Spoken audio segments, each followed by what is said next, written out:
The United States blamed by some Palestinians for its ongoing support, as it is seen, of Israel in this conflict, in this Middle Eastern conflict. However, while some Palestinians were taking to the streets in apparent celebration, one youth was quoted as saying, as he received a sweets handed around in celebration, "This is a sweet from Osama bin Laden," he said.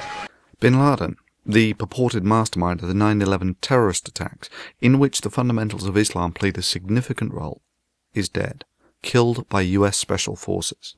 And yeah, damn straight Islam was a significant factor. I mean, is anyone here actually willing to stand forward and defend the idea that the religion of Islam was not a significant factor in any of this? That the last words on the hijacker's lips were not the Islamic battle cry, Allahu Akbar? Anyway, I think this is arguably the best way it could have played out. I mean, it's hard to claim that you died as a martyr for any cause if you spent the best part of the last decade hiding in caves or imprisoned within your own compound, all but cut off from the outside world. I mean, let's be real, crazy hermits hide in secrecy for years, and it's difficult to see how this can be spun as some valiant hero's death. Indeed, it very much reminds me of Saddam Hussein, who was also caught hiding, albeit in a hole in the ground. So will this change the state of play much? Yeah, I think so.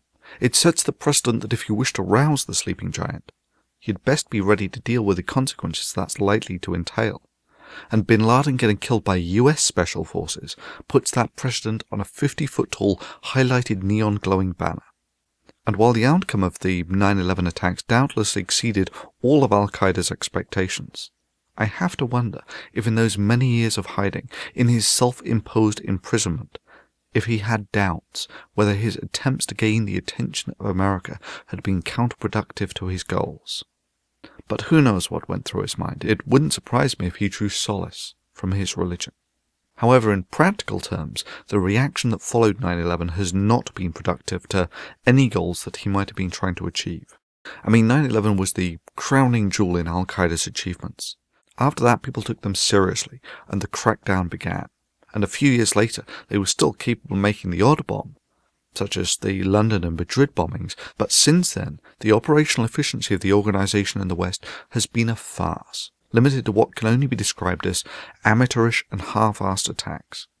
I mean, just to put it all into perspective, the Columbine attacks were two completely untrained delinquent teenagers, but they were pros compared to the typical terrorist attack of late, which, if they were doing well, managed to severely burn or kill themselves only.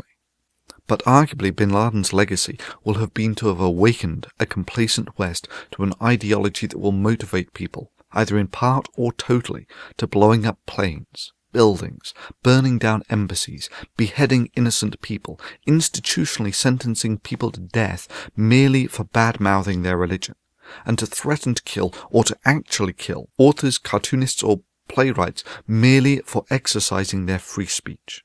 Indeed, what's more amazing is that the West was so accommodating for so long, so ready to indulge in this indolent appeasement of a religion that is essentially in a class of its own in its ability to field adherents that will engage in this sort of behaviour. Death to you online!